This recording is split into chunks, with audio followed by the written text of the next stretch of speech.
ALTBAYS. ALTBAYS. ALTBAYS.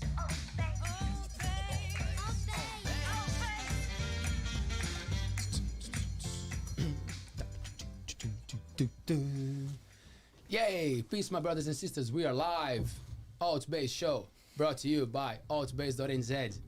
We're doing a bunch of cool stuff, and this show is kicking off, my friends. Everybody's loving it. We're getting great feedback from our community, which is super cool. So thank you for your support. The best thing you can do right now to keep us motivated to do more is to go on our YouTube channel and subscribe, to go to our Facebook page, Instagram, all of those ones, and hit the like button. You really support us by doing that. If you want to do your own podcast or rent the space to do your live meetings or webinars, you just get in touch with us, ALTBAYS.nz, and we'll get it sorted. Or if you have a beautiful business that doesn't have a strong online presence, you need more pretty videos of you and your beautiful stuff and the beautiful things that you do, you get in touch with us as well, and we'll get that sorted. Okay. I have to say something. Forgot. Yeah, that's right. Last week we had a thing with our live stream on YouTube. Sometimes the internet drops. There's not much that we can do about it yet. We're getting that sorted. So if we don't have time enough to go back with the same link, this conversation becomes available on the next day in our podcast platforms and on Twitch. The link on Twitch never stops. So if you're watching this on Twitch, you're fine. Okay? We're getting that sorted anyway. On my left tonight, Brett Soanes. Brett Soanes. Sorry. I call him Soanes, not his name actually, but he respects foreigners. And How are you? I'm good. And on my right, we've got Leo. How would you say? Leonardo. Magri. Magri. Magri. Magri. Yeah, Fine. Magri. That's right. It's nice to see you. That's nice to see you too. How are you? It's been a long time. It's been a long time. On Friday, I asked you about your favorite day of the week, and would Monday be the worst day of your week? Yeah. Sunday afternoon's pretty bad as well. So from Sunday afternoon to Monday afternoon, and then usually it's ALTBAYS time, and then you have Tuesday is great. We know where the positive side of the show is tonight. That's for sure. No, it's good now. It's good now that Monday's over. That's good to know. That's good to know. And we have here with us the beautiful people from Mapauriki Farm tonight. Hey. Tessa and Regan. Right. All right. How are you guys? Good. Yeah. Good? Good to be here. Thanks for having us. Thank you so much. Tessa, yes. Yay. You Very excited. I'm nervous. No, it's good. It took until yesterday afternoon to convince her. And you've been talking to me for, I don't know, how many weeks now? Yes. But it worked. Yeah. That was good. Any bribes involved? No bribes. No bribes involved? Oh, cool. Yeah, I know, right? Missed out on that. For next time, you know, Tessa, you're fine. But I think you enjoy this, so next time will be easier for Regan. He'll be like, no, okay, we can go together. That's cool. What's happening? Okay. Sometimes I get too excited and I started chatting with people and I forget to ask them, right? To talk a little bit about what you're up to, and then we go for our chats. All right. So what is the Mapauriki Farm, and how long have you guys been on this mission? Let's start this way so people know what you're up to. Do you want to start with that, or do you want me to go? You go. Mapauriki Farm. So Mapauriki Farm is essentially a small-scale market garden. We're about half an acre in size, quarter acre in garden beds. That's excluding pathways and all that. But we grow and sell fresh, organic, although it's non-certified organic produce, and we try to do that as best we can in a sustainable way, the way that sort of promotes soil health and healthy food, and we can pass that on to the consumer. And that's us. How long, man, have you guys been doing this for? How long? So we just finished our 5th season. So summer's sort of our big time of year that we call that as our season. So we just finished our 5th season. So I think it was 2017. We started 2017, 2018. As Mapauriki. As Mapauriki Farm. Yeah, we were originally Mapauriki Market Garden. We just changed the name, but same people, same thing. Yeah. Were you on this mission before these 5 years? Were you guys always involved with growing food and? No. Great. Here we go. No. So I guess when we finished high school actually in Mercury Bay, and we both went up to Auckland and studied sport and recreation. So I mean, I guess a little bit. I did sport and rec with a focus on like nutrition and management. So nutrition's always been, and healthy foods, always been something that I've done. And then after that, we went traveling for a couple of years, and then we came back, and yeah, I guess that's when we started it. Yeah. Right. Sports and nutrition. Yeah. That's cool. Yeah, it's good fun. Tessa, can I ask you just to come a little bit closer to your mic? Thank you so much. Yes. So you guys were into sports before, and that there was an easy thing to choose for, or there was a little bit of like, oh, what are we gonna do after school, or like you were sure about? Yeah, so when I left school, I was going to be an All Black. That was the plan. Yeah, man. Damn. Did you tell them? Yeah. And I was only a little fella, so I thought, oh, I'll go and study sports science, and then I'll learn how to be bigger and stronger and faster, and I'll be an All Black. And didn't quite work out that way. Yeah. So yeah, we did that course and really loved it. I think it was good. I enjoyed learning about the human body, about health and all that kind of stuff. But by the end of it, we were in Auckland at the time, and I got sick of living in the city after being, grown up in the country, and I decided that the city wasn't for me, and I wanted to move back to the countryside. And there's not many sport and rec or sports science jobs in the countryside, so we had to look for something different. Yeah. Right. Do you still see space to go back to the sports side of the thing? Like, do you guys still fancy the area, or things change? And I like the nutrition side of it still. Like that's kind of, but no, not so much. Oh, I don't know. Who knows? Who knows? There's so much time who ahead. knows? I don't know. Yeah. No, that's cool. That's cool. Leave it open, eh? Yeah. The possibilities. And Leave the doors open. Yeah. do you still play rugby though? I do. Yeah. Do you play for the Magri Bay team? You do, eh? I do. Yeah. Cool. Yeah. So the season got postponed. Is that right? That's correct. Yeah. So we got a pre-season game this Saturday, and then Easter off, and then we're into it. So yeah. Cool. Yeah, that's good. How I long enjoy have it. you been playing with them? That's cool. Since we got back from travelling, pretty much for 5-6 years. Yeah. Cool. Champions, right? Champions. You got the tattoo? No, I didn't get a tattoo. Was it a thing? Did people get a tattoo? I think a couple of guys did or something, eh? Yeah, more than a couple. But more than a Yeah. couple? Yeah. Oh, okay. When was the last time that Mercury Bay won before last year? As far as I know, never. I mean, Okay. Oh, cool. As far as I know, there've been 3 finals, and lost one, drew one, and so it was shared title, and then we won it last year. So. No one got a tattoo for the shared title. No one got it. Ty is the worst.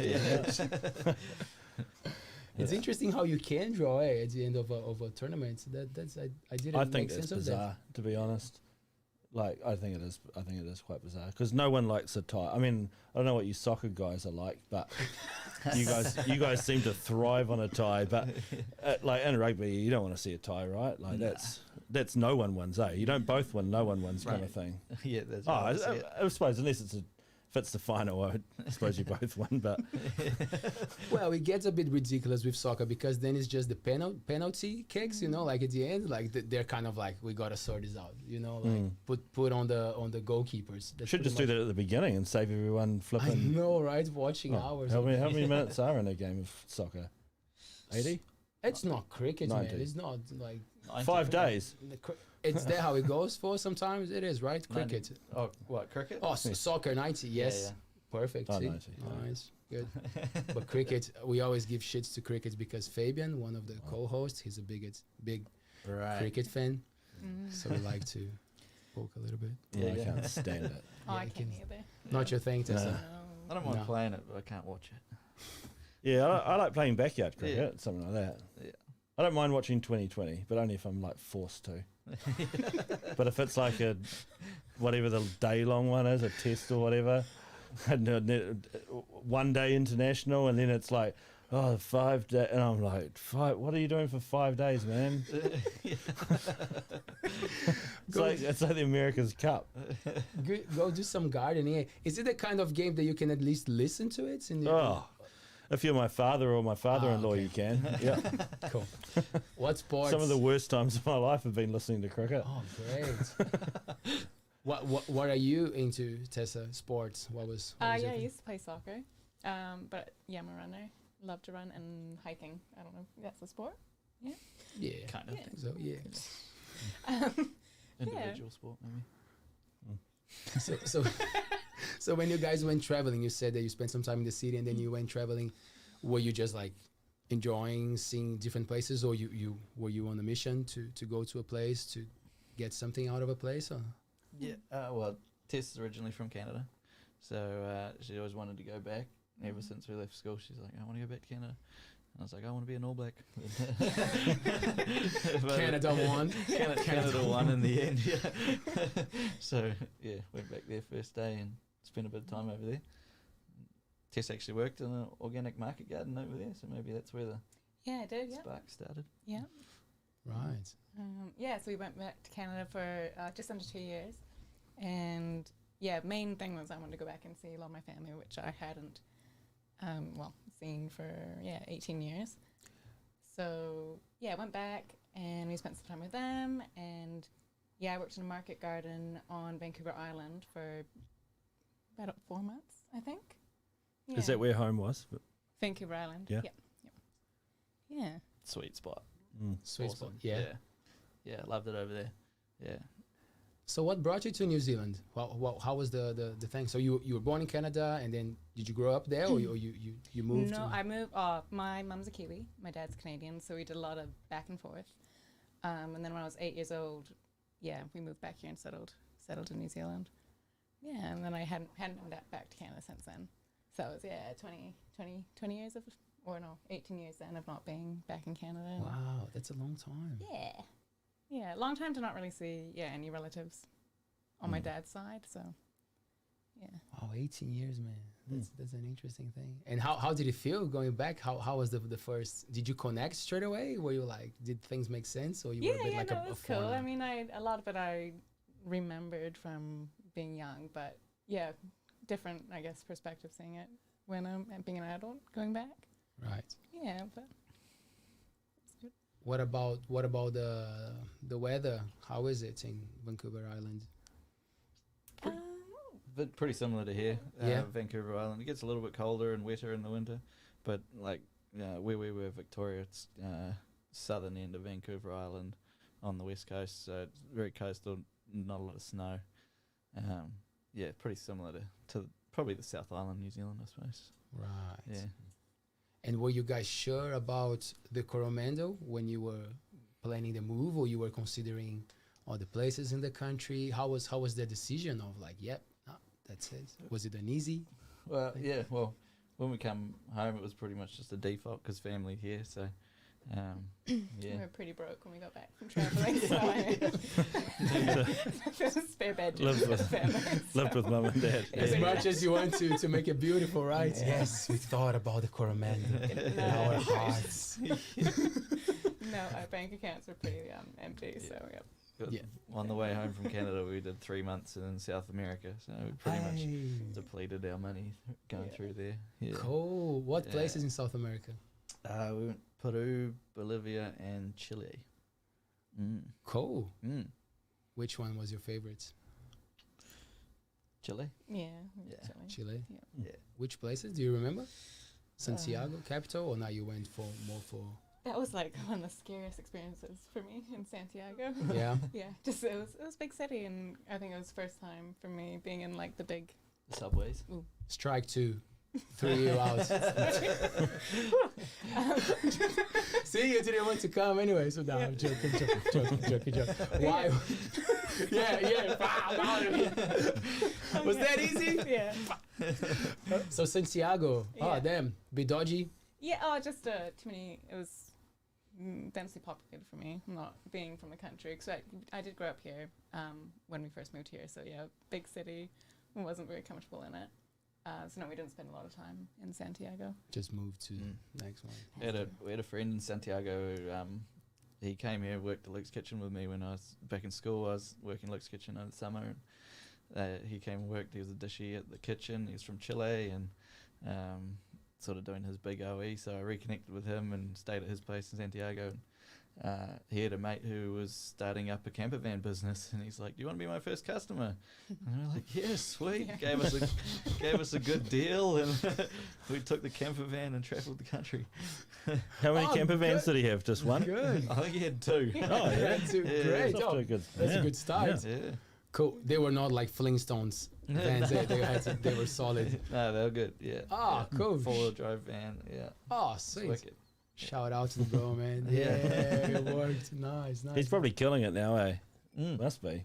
Uh, Nah, I don't know. I don't know. This Probably thing's not many probably tourists. might be dead. Yeah. Might be dead as well. Who knows, right? man. Chile. Yeah, I don't know anything about I think Chile. well, when we are coming to New Zealand, we stop in Chile. That's the flights Mm. from Brazil. Mm. There's no straight flights, Right. so I think that was the max that I've done. I stopped, but Taylor stops for 1 day or 2 in Chile. Yeah. Well, like it from all the countries, like it's hard for us to tell because we're from Brazil. We have one perspective, but like Chile is quite progressive compared to a lot of other places in South America. You know, Yeah. like so you can imagine how worse it gets. Mm.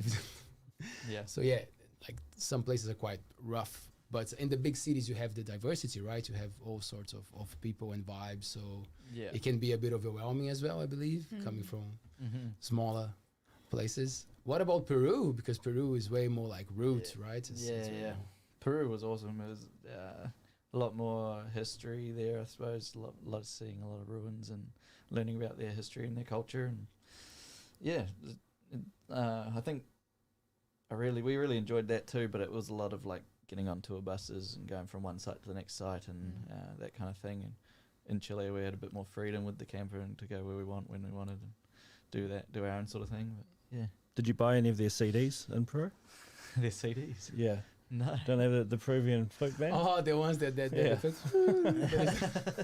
Sorry, my it's good. It's a good all I know question. about Peru is I learned off South Park. So sorry.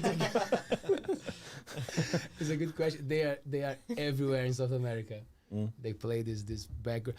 They might be using loops nowadays because loop is just a thing, you know. Like the guitar players use the loop. I don't know. They must be modern by now and looping the little flutes. But it's everywhere, man. In Brazil, there's a lot of Peruvians Yeah. Yeah. playing it. Yeah, in the streets. Yeah. Did you guys get to meet some Brazilians along the way in South America or no? No. Not really. No. No. What about the Had to Spanish? come here to do it, eh? I know, right? Yeah. Yes. What about Spanish? Could you guys understand a little bit? when you were going there? We did a lot of Duolingo before we left. You know, Duolingo, the app. Yeah. So we did a lot of that before we left to try and learn as much as we could. We got by. Good. Yeah. We couldn't have a full-on conversation with people, but we do the basics. Make sense of some things, eh? That's probably why they avoided Brazil. That's probably what? Why they avoided Brazil. That's right. Yeah. It's way I harder. they probably did meet heaps of Brazilians that couldn't understand them. That was all. Speaking Yeah. Portuguese. Oh, it's like it's so close, but it's But it's not. but it's not. But it's not. Mm. But definitely a place for you guys to, you know, to take some time and visit Brazil, tropical, you know, Yeah. like the way that they grow foods that, well, as we were talking before, there's a lot of movements against the organic real production of foods, but the weather there is just perfect, you know, like if you want to grow the real foods, nothing better than a tropical Palm oil, place, right? Huh? or the palm. Yeah. Brazil has a lot of dodgy deals for sure. I don't know how the palm thing is there, but nowadays it's soy. Now it's just a massive production of soy, getting rid of the Amazon to grow crops. Yeah. I watched something on that that apparently the land's not that fertile, eh? Is that right, or is it because it's like a monoculture or whatever that they burn it down and then it only lasts a few years, and then it becomes sterile and that's it, and that's why they actively like burn into the rainforest and do like the slash and burn, because they need to reclaim more and more land to plant, because behind it's turning sterile and they can't grow on it. So Regan probably can tell better than me. If you don't Do you know look after anything the about that? soil, it's probably what's That's going what to happen, right? Yeah, that's what you came here for, Brazilian farming, right? Yeah. But you studied soil, right? Like you No. no. We studied a lot of YouTube videos before we Good, started the good. market garden. You get an idea. Yeah. But yeah, I mean, I guess when they burn the soil, that'd add burn the trees, and that'd add some nutrients to the soil. But if their growing practices are not good, then of course they're not going to have any good soil left by the time they're finished with it. Yeah. So what you guys were just like chilling at home, and you're like, we've got half an acre, and like let's like plant some plants and like make some money. Like how exactly does that like come about? Yeah. I don't know. It was well, I don't know. I've always said they had this because we're on my parents' farm, so it's actually there's 40 acres there. Get amongst it. Yeah. What did you say? You only have a quarter acre dedicated to start with. Yeah. So so you got expansion room. we do, yeah. But yeah, with expansion becomes more expenses and all that sort of thing. So there's benefits to staying small. So my parents had the farm. It was my father was ill, so he couldn't farm, and we were leasing it out to another family friend, and so there was sort of an opportunity there to go back and sort of do something with the farm.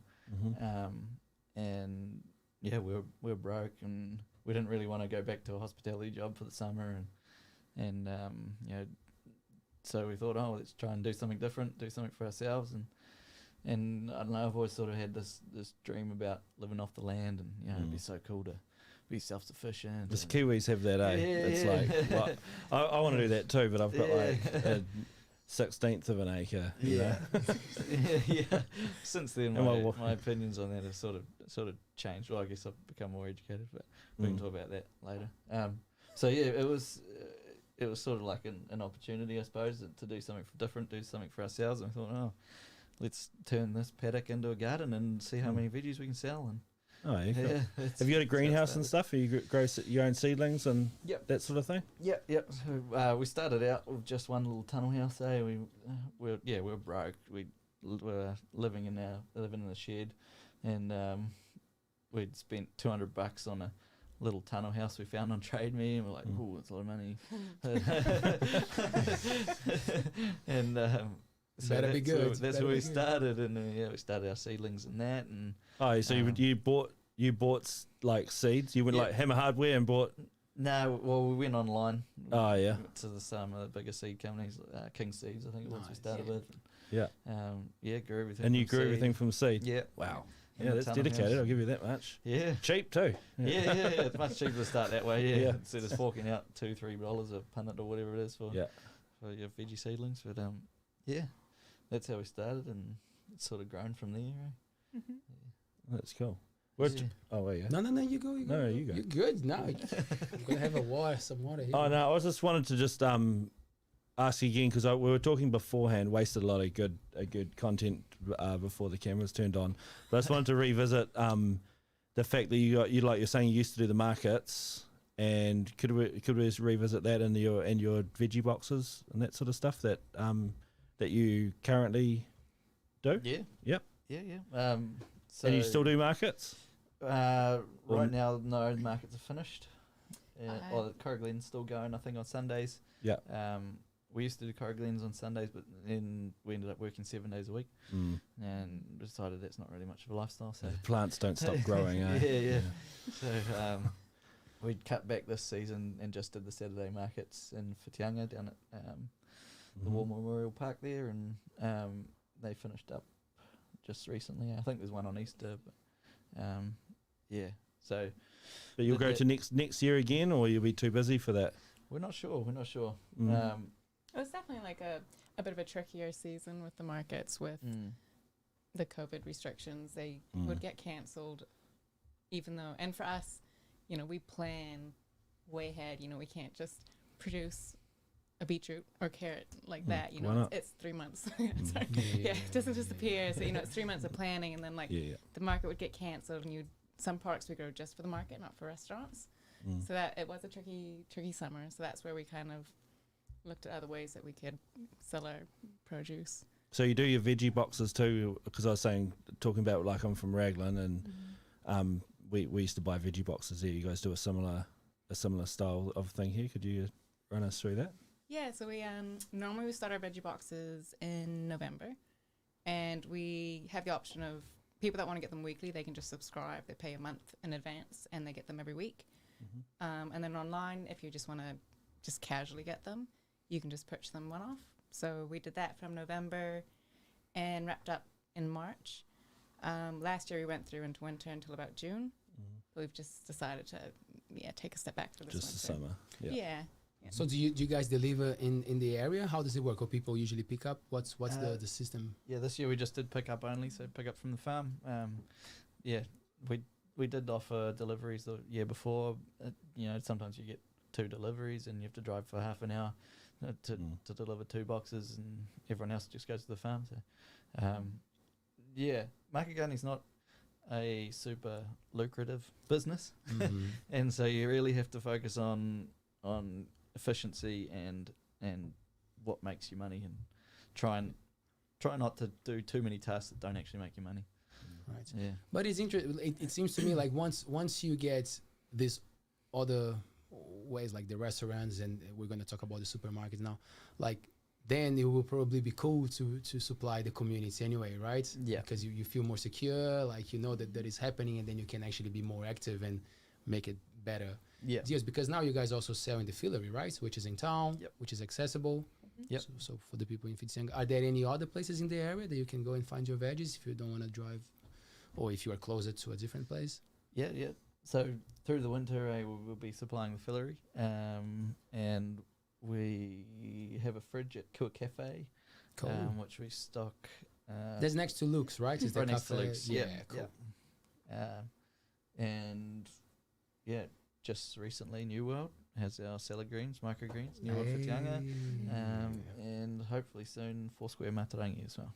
Oh, cool. Yeah. Congratulations. Yeah. Wow, how much of a mission is it to get on New World? Hey, here we go. How much time have we got? Well, how Where did do we that? How did start? you did you think about it, or it came from them? How was the? Yeah, so it probably started with we went to a course in Taranaki with a guy called Jody Roebuck, and he's from Roebuck Farm. He's a bit of a big deal in the market gardening business. He potentially has the most profitable market garden in the world, small scale market garden. He does $250,000 turnover on quarter acre, so same size garden as we are. What is That's he pretty growing? sweet, man. Yeah. What is he Yeah, growing? what is he growing? Should we call him? That's a lot of money out of Should we a bring him to quarter the acre, show man. to put some It's products here massive, for us? it's Is that? How tall are his plants? 6 foot. That's cool, man. Just like these. Yeah. Like We've ve- been there, we've seen it. It's Vegetables, fruits as well, or vegetables, mainly just salad greens and microgreens. Fantastic. Yeah. Wow. What's the name again? That would be cool to have a look at. Roebuck Farm. I think I've heard of him even. Yeah, Like, it's been on Country Calendar. oh, I if might you're have into seen it Country on that. Calendar, yeah. I'm not into it, but if I'm at the mother-in-law's house that it comes on after the news or whatever. Yeah. Yeah. Right. Was he kind of like a mentor or someone that Yeah. you were? Yeah. Yeah, so he's sort of guided us towards retail, because we kind of explained our situation, and we're like, man, how do you do it? How do you make so much money? And he's like, get into retail, and it's an outlet. It's a consistent market for you. So, and he's been selling through a few local stores. There's local butcher, local fish shop, and there's local pack and save, and he's just killing it. Yeah. Man. Is there a limit of like where you can send your things to? Like, because you're producing the Coromando, can you send it to any New World? Not trying to compete with the guy, right? Not step on his foot. But Yeah. is it possible once you're in? It's possible, yeah. It is but possible. Yeah. it's also not really what we're trying to achieve. We want to try and create some localized food systems.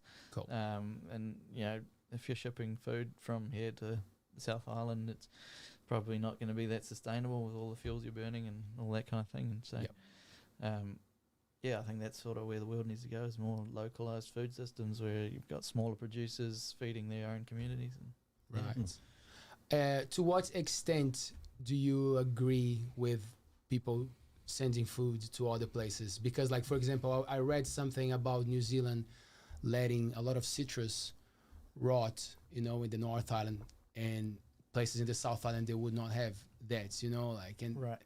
I'm just throwing that for you. Like, do you see any possibility to make that a little bit more sustainable and have a nice national system? Because I think the shit happens when we start exporting and importing a lot, right? Do you think the damage is still too big even within the country? That's a tough question. I know, right? Sorry. You probably have to be more along the 40-acre mark, right? yeah. You know what I mean, right? Don't want to throw you there, but like Yeah. if you think that's something that is still like would be okay, a way to make it. Obviously there's some things you can't grow in certain climates, and if people want to eat those things, so you've got to send them there. But like, for example, salad greens, you can grow salad greens in any climate, so anyone can grow salad greens and send them to their local store. So I think sort of creating those localized food systems where you can, and being realistic about it. You're not trying to grow citrus in Antarctica or something. Yeah, it's not gonna work. Can you grow salad greens in Antarctica? Yeah, probably could. Yeah, in a greenhouse or a heated greenhouse. Yeah. I was actually going to ask, is that because I didn't know anything about your farm. I thought you were going. I had all the some weird questions that I was going to ask, which are relevant now that it's mostly salad greens, mainly revolving around fruit. But they're quite easy to grow. Like, you could grow that at home. Like, if people were like me, for example, Yep. our place is really tiny, and my wife has filled up all the gardening spots with like lovely flowers and stuff. And I'm sort of like want to get into a little bit of gardening, but I don't really want to be taking up like a huge amount of space with some of the plants that sort of grow, like tomatoes, for example. They're big things and they shoot up. So like that could be quite a good option for like a home gardener like me. Like, if they can grow in any climate, they can grow in my climate too, right? Yeah, man. Not the greatest at growing. Yeah. Well, I don't want to take away from your I should be buying them instead, instead of growing them. Yeah, just pop down to Newwood and buy some. It's much simpler. But but you can, you can grow it. It doesn't take much space. It's I guess it's just a matter of being organised. The secret, there's not really much of a secret. The secret is just keep planting. You keep planting, you're going to have vegetables ready when you are. So, yeah. Because what exactly is a microgreen? It's basically a baby plant. Yeah. Oh, that's disgusting. Murderers. Yeah. So you just cut them young. That's the microgreens there. Yeah. So that's so if you left those to grow, they'd become a radish eventually. Okay. Not a very nice radish. They're grown specifically for that purpose. So do they have like a little bulb thing that you cut it off, like a root? Like they got a root, but it's not much. There's just a tiny little root on the bottom. So imagine so that those microgreens take at the moment about 7 days to grow from a seed. Really? Yeah. So and that's young. fast. Yeah. That's great. Very That's young. great. But fantastic. 7 days it doesn't get a chance to start bulbing up for a radish. So how do you deal with that then? So you just dig it over, or does it grow back? Trays. Oh, you grow that in trays. Yeah. Okay. So we make our seed raising mix. We get 50-50 soil and compost, and pile them into these trays. They're called paper pot flats. They make great trays for microgreens. It's only about 2-3 centimeters deep. You don't need much soil. And what we do is level that off, chuck some seed on it, stack them up, put a big concrete weight on the top, and that's full force germination. So that having that weight on them sort of really makes the seeds pop and germinate evenly, so that when you take that weight off, put them on your growing shelves, and they all come up at the same rate, same height. I feel like this is a trade secret. The jams. The jams. That's cool. That's cool. And then they're crazy. Like we got this concrete block. It's like 18 kilos or something. And if you leave it for a day too long, they'll chuck it off. Really? Yeah. You go in there and it's on the floor. Wow. Yeah. And then you just cut them off with scissors or something? Wow. It's knife. Or We've got a greens harvester. We thought about bringing it tonight, but we were worried we might cut some wires or something. If you go on our Instagram, you'll see it. It's called a greens harvester. There's a blade on the bottom. It's powered by an electric drill. Mm. So you pull the trigger, blade on the bottom goes back and forth, and then above that there's like a sprinting, like you know those things you have in the car wash that spin around and wash your car. It's got one of those sort of on the top and a catcher behind it, and you just pull the trigger and slide it along the tray, and everything goes back into the catcher. So it's just like a lawnmower, like a little lawnmower. Yeah, kind of like a lawnmower. Yeah, Oh, yeah. cool. Wow. Manner speaking.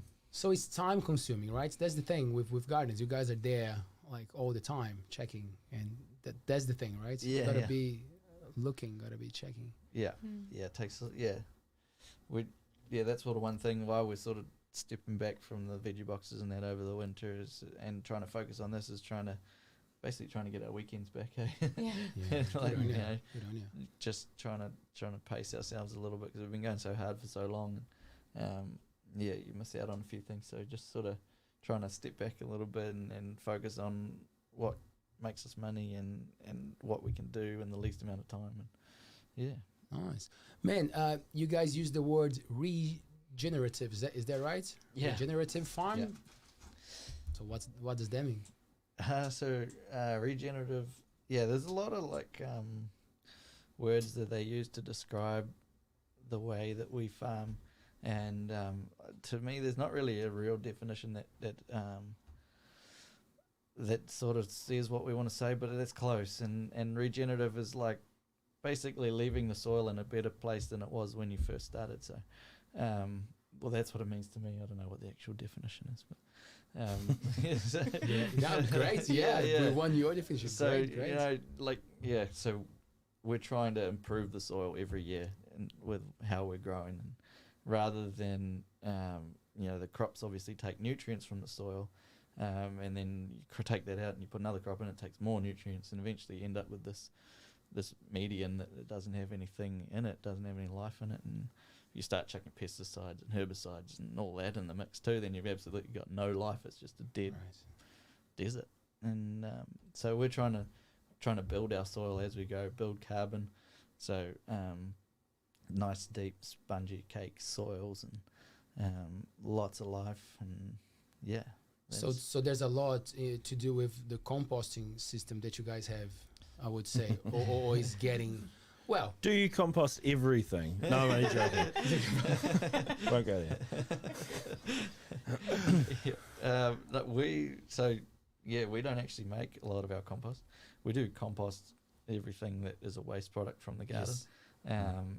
But we actually buy in compost just because we use so much of it. It'd be like you'd need another person just to make compost, to make enough compost. So compost is part of it.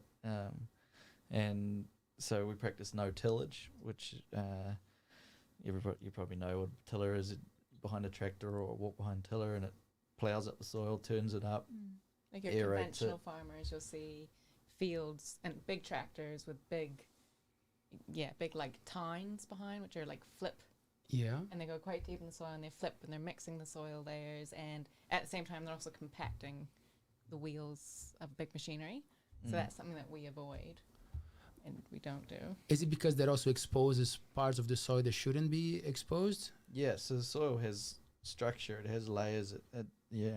You've got all these layers, and when you start flipping them, you're releasing a lot of the air and carbon that's been locked up in that soil, and all those microorganisms and worms and all that kind of stuff that's in there, they all get confused and they don't like it, and you basically end up with this medium with no life in it, and then a hard pan underneath, and then you get all sorts of problems with plant roots can't get down through that hard pan.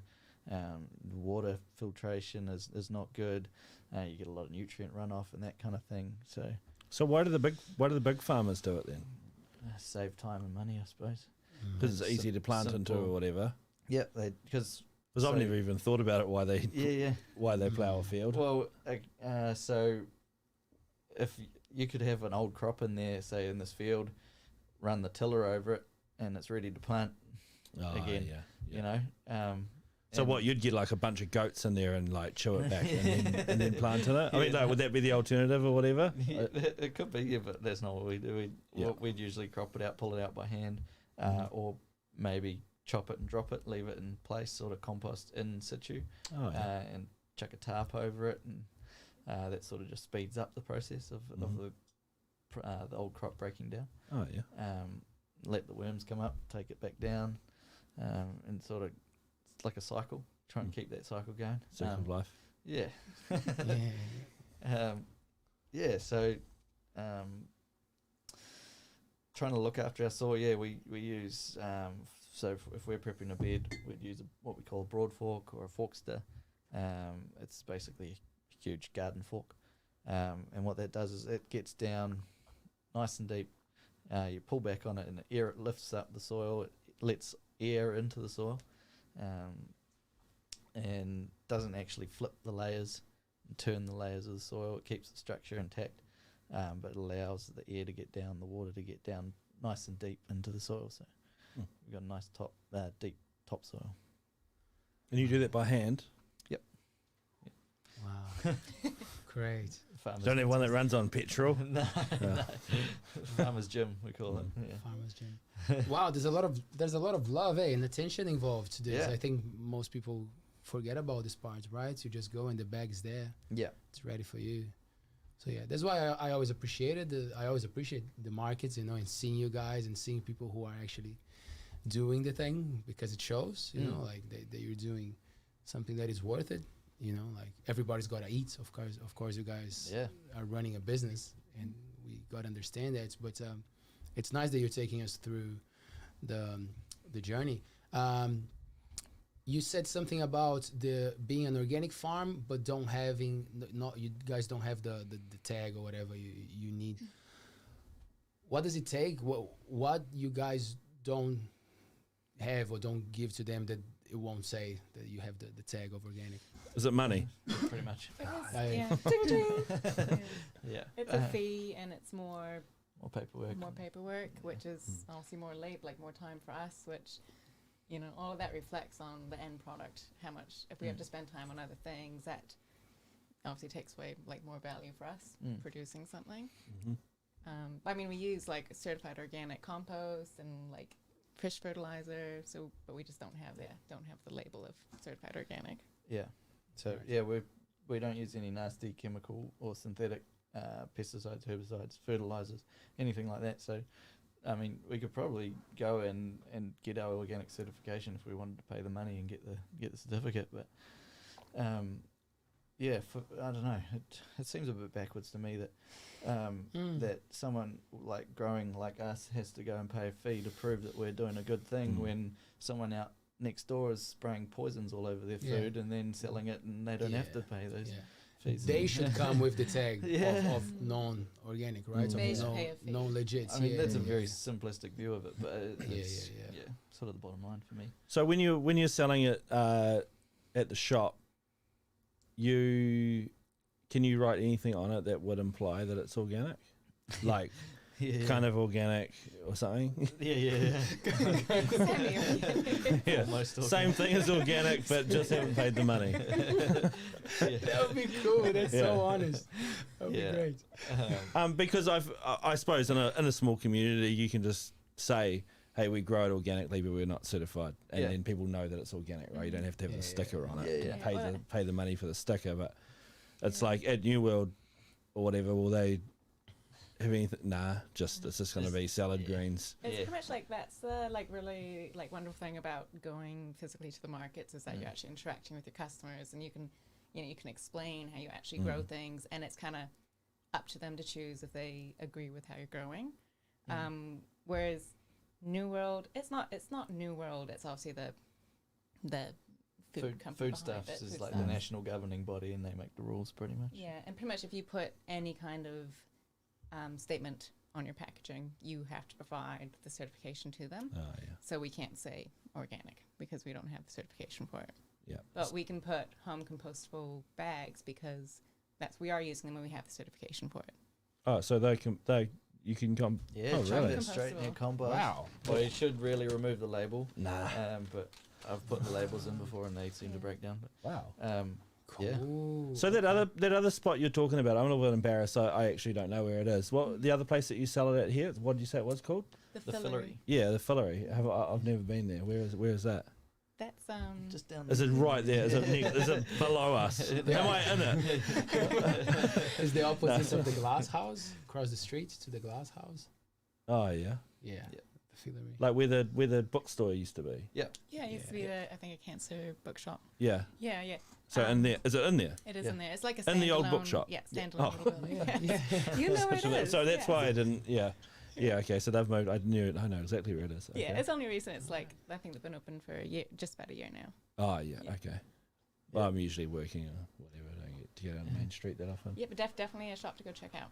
Okay. It's really cool. Yeah, It's- yeah. If you're really into like, yeah, I guess that whole like environmentally friendly, like it's low plastic, it's just bulk bins, so you go and you fill your own Oh, jars. okay. Yeah.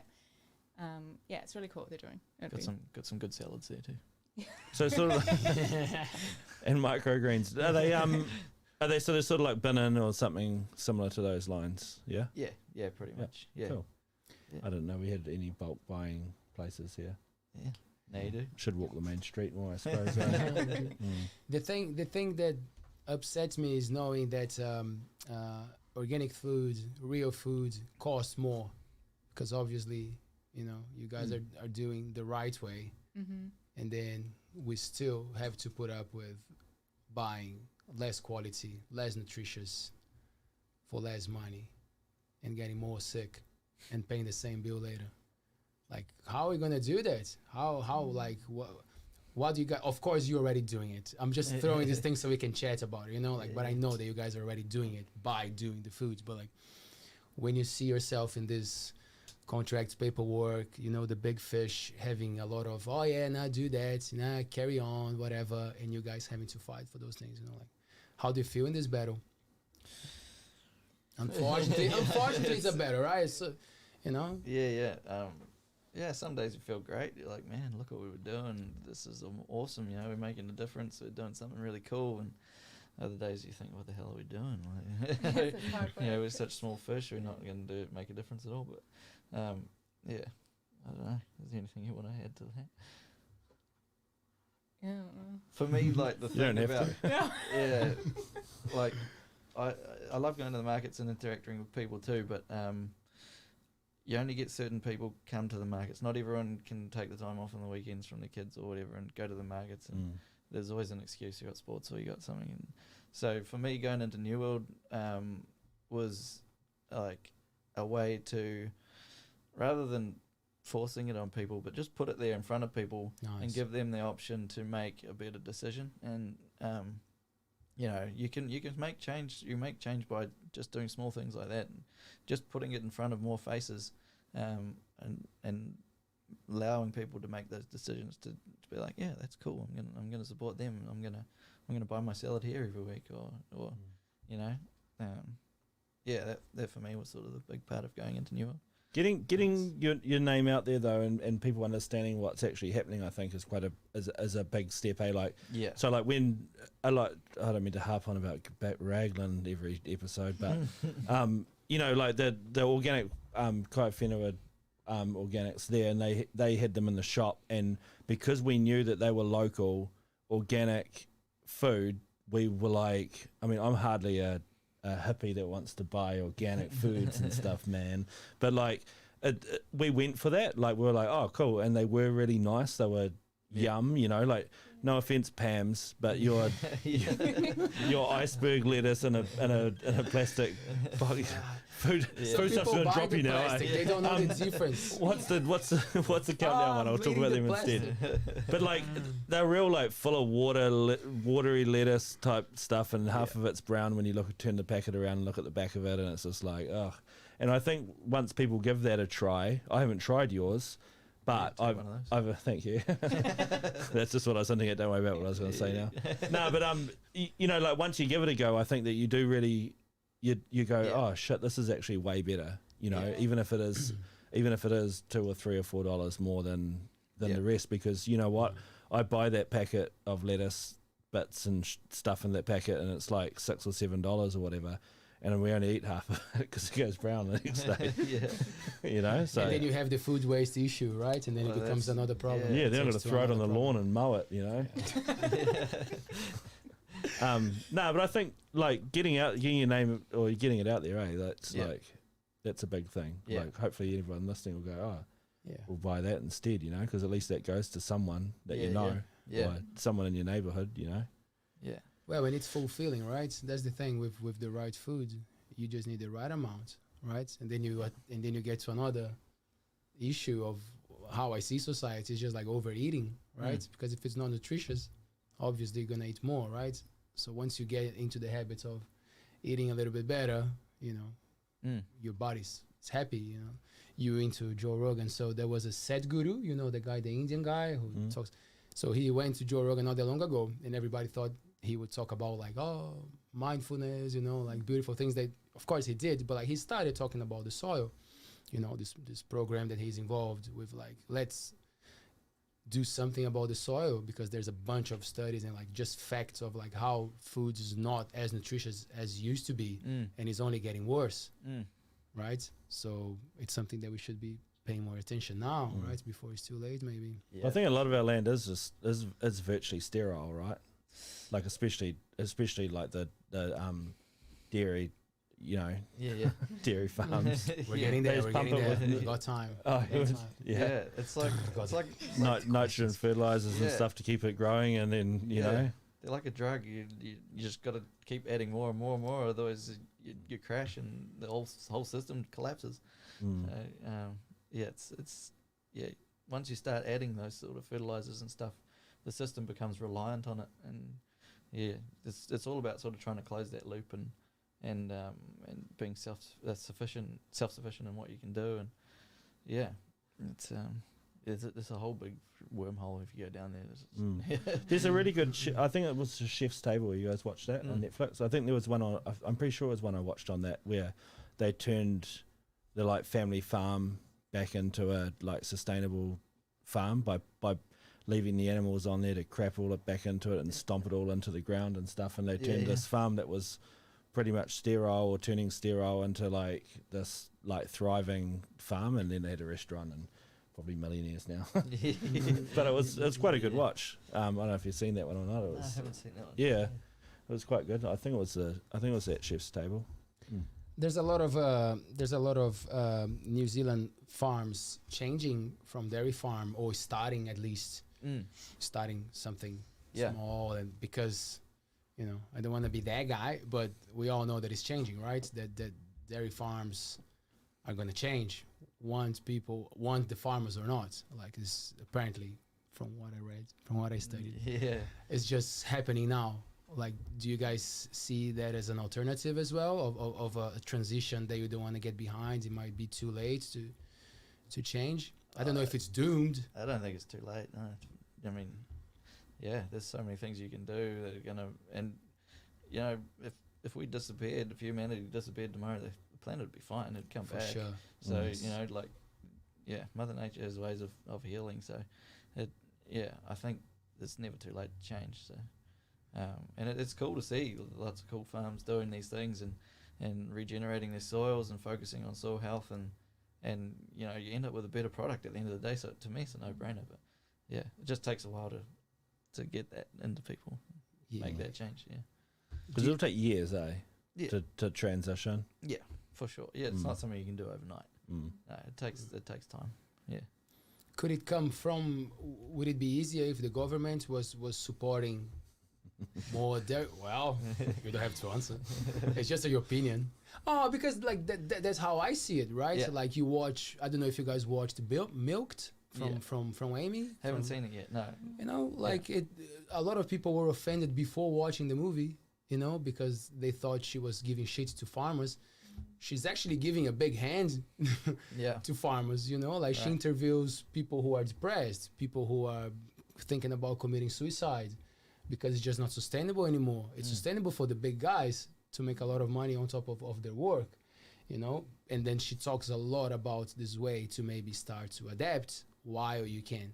And then I was always thinking, I'm like, well, if you get support, if if you make that clear, probably even starting at school, right? If you explain the importance of the diversity in the soil, of using how you're saying, right? Like using the soil in different ways. So I don't have to be that straight to and say, do you think the government would help with most important? But like to bring awareness, right? So maybe that could be helpful, right? Yeah, education and support it for sure. I mean, you can't just overnight say like, oh, you've got to do it this way and expect them to be able to do it. It takes work, it takes hours, and so the more support and more education they can do around that, the better. What government would do that though? Yeah. Well, What current New Zealand government? Like Nationals, Man. like straight all for just like farmers, get all the money out of that land, and Labour's just like, what farms? Yeah. So you're sort of like, what are you gonna get? I don't know, Acting man. there? I don't know. I don't know. Like for me, like I have hope because like New Zealand, it's so much more progressive than a lot of other countries around the world, and the soil, it's so much better than a lot of countries around the world. The water is not going well here right now, which is a big one because you have beautiful organic foods and then you wash it with the wrong water. Sorry, oops. But for me, it's easy to say I like to see a great perspective, like a good future for the country because people are bringing awareness to that and it's a bit smaller. So that's why I like the topic, like that's why I still have hope. I only wash my salads with bottled water. Out of glass bottles. Good on you, man. That's good. Should we wash those salad greens? It says on the bag, wash before consumption. But no one does, eh? We've washed them. UV filtered. Oh, you guys wash them? Rainwater. Man, that we if caught from our there's one greenhouses. food that you don't have to wash, it's definitely the one in front of us here, man. Yeah. From a lot of things that you would buy in the supermarkets, I would say that's for sure. Which is an interesting thing, isn't it? I was telling you that I watched this video from Brazil, and the guy was saying that even the organic foods that is produced in Brazil now is ruined by the water that washes the organic foods. Yeah, right. Yeah, it's getting out of control. You Wow. know? Like the current government approved like an amount of pesticides that never happened in history before. So like, how do you do it? Like, and then you want people to be smarter and to help with the change, but like you're not even giving foods that will make people think smart, like you don't have the access to that. So how do you do it? More small farms, I think. More small farms. And you would encourage that? You guys would encourage more small farms? That's a tough question. Was that one of the things you didn't want to talk about? Well, no. That's good. I mean, like, are there any other ones around or anything? You guys are a community, or I mean, obviously the It's Roebuck Farms you were talking about earlier. Like he's obviously, or they. I'm not sure who, her. I don't know. Like they're obviously trying to educate other small farmers out there. If that's not insulting to call people small farmers. No, it's not. But like, are there others around, or would you encourage other people to try, have a burn at it if they had a spare quarter acre even? You're saying, right? Yeah. Or half acre, quarter acre. I would encourage them to go to one of those places first, like Roebuck Farm, or there's a place in Thames, Buckalaka Permaculture. They're a good name. Rolls off the tongue. It does. Yeah, I like it. Like it a lot. Neva and Yotam, they've got a small market garden in the Kauranga Valley, up just out of Thames, and they do really well. I mean, they go to Clevedon to the markets there, so they've got a bit bigger audience, or what do you call it, population to sell to, I suppose. But they do really well, and there's a bit of a movement at the moment. I think like it's really starting to take off. New Zealand's a bit behind in terms of the market gardening thing, I think.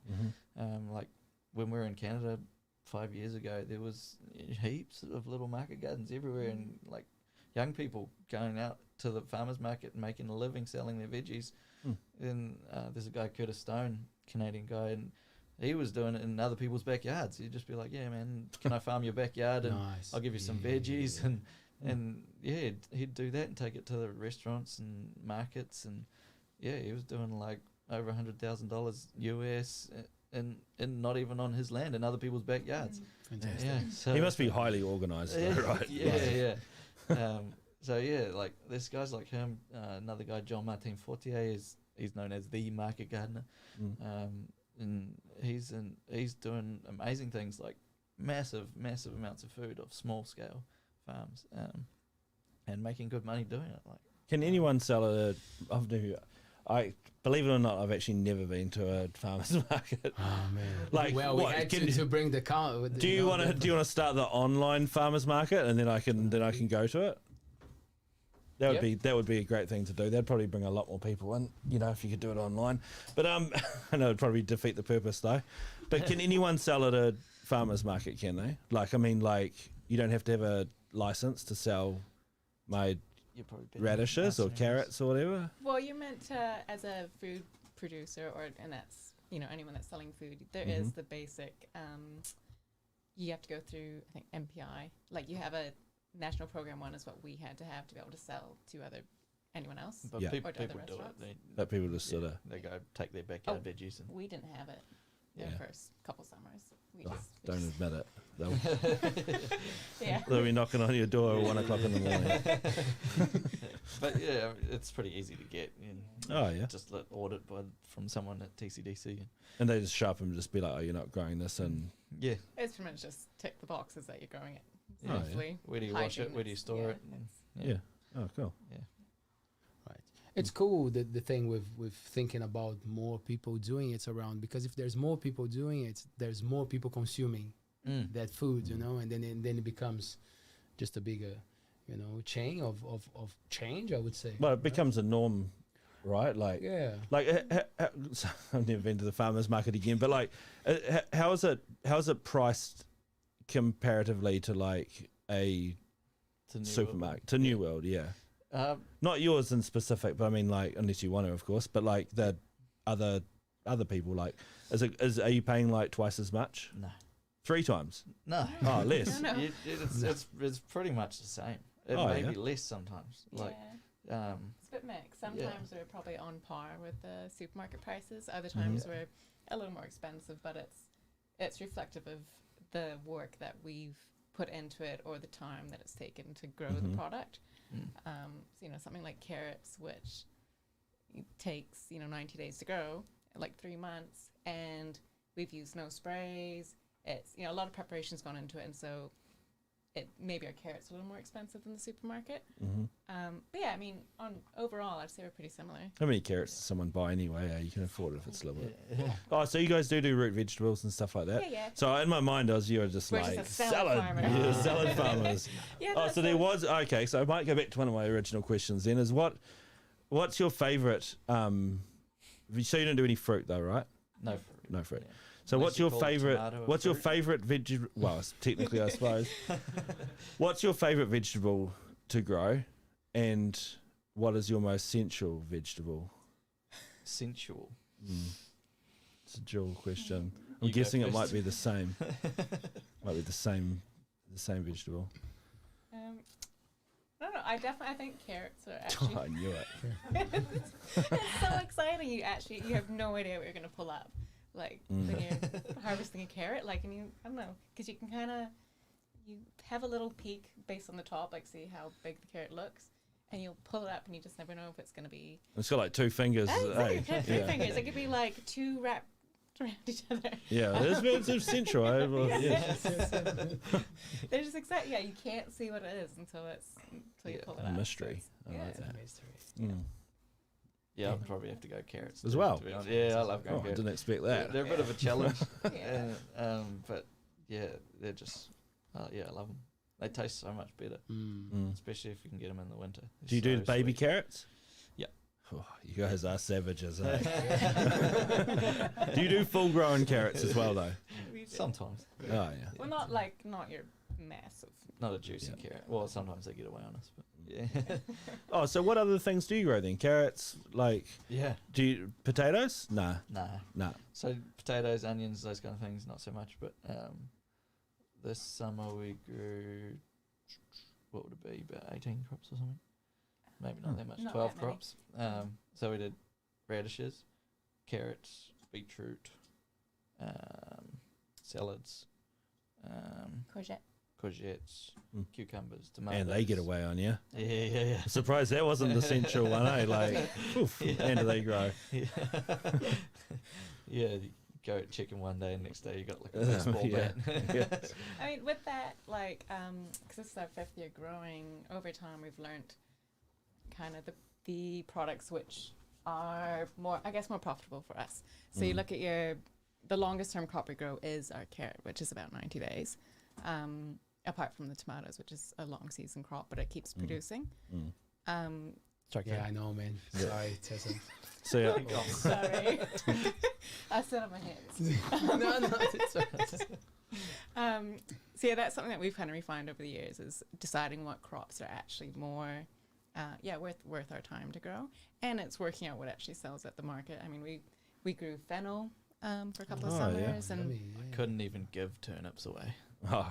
Did you grow we turnips? grew turnips. Shit, you could have asked me, mate. I would have told you. Don't bother growing turnips. It was one of those crops that, like, a lot of market gardeners overseas were like, yeah, it's a fast crop. It doesn't take long. Like, sells well. We tried it. Just and feed them to the cows. I think, eh? we actually couldn't give them away. Yeah. So yeah, over time we've learned what's. But you make money on a carrot because, like, I'm just interested because you said that they're like one of your longest ones, 90 days, but they're not very expensive though, like per kg wise, are they? They're probably No. one of the cheaper ones, but like, so they're worth your while though to still. Oh, that's right, you pick them as babies, eh? Yeah, No, charge a premium. Yeah.